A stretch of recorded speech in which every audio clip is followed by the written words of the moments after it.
I think at one time or another we've all questioned as to whether all that we see and are experiencing in our world has some sort of a rational plan behind it, because we understand now that both the Republican and the Democratic Party in our country are basically run by the same people.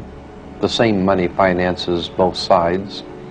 We now know, of course, through the work of many historians who have spent their life working on research to show us that both sides of world conflicts have always been financed by the same people. And as I've said before, there seems to be a method to the madness going on in the world. We know, of course, that we cannot depend on our leaders. Our leaders are misleaders. There is a science that they're following. They have their own agenda, and it doesn't include you.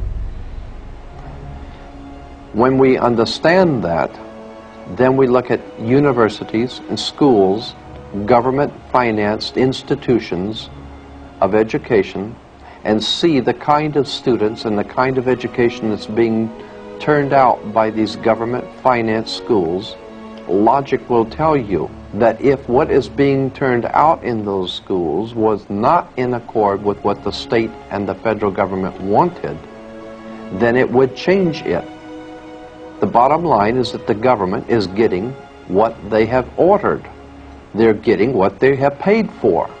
They do not want your children to be educated. They do not want you to think too much.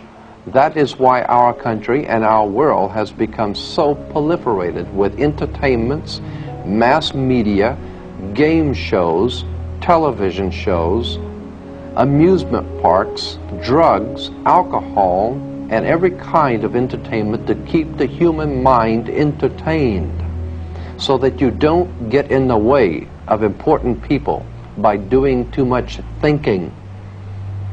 You had better wake up and understand that there are people who are guiding your life and you don't even know it. And all American citizens, I think, have suspected something like this is going on. But we're all too busy trying to stay alive and live our lives. And after all, what can one person do about it? One person can do nothing, but a nation educated can do much.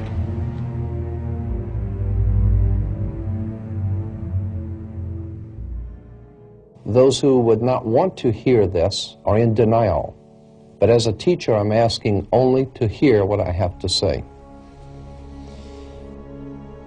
If you understand that the Bible is nothing more than a retelling of astrology and the astrological zodiac, then you understand why it is that all the crucified saviors were in fact nothing more than personifications of the sun.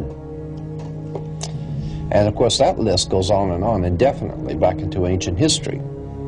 All races, creeds, colors, and movements have always personified their gods as the sun.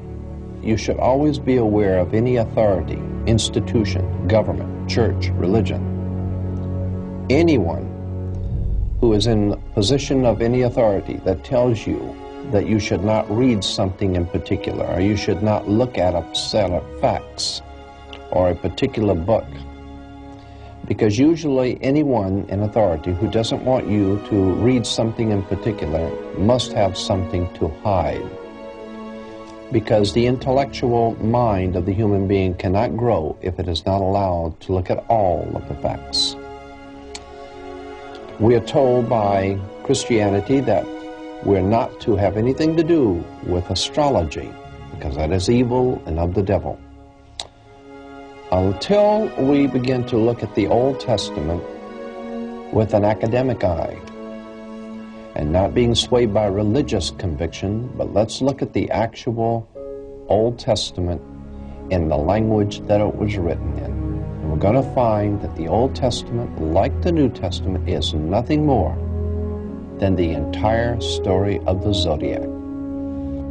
It's really rather simple once you understand the story.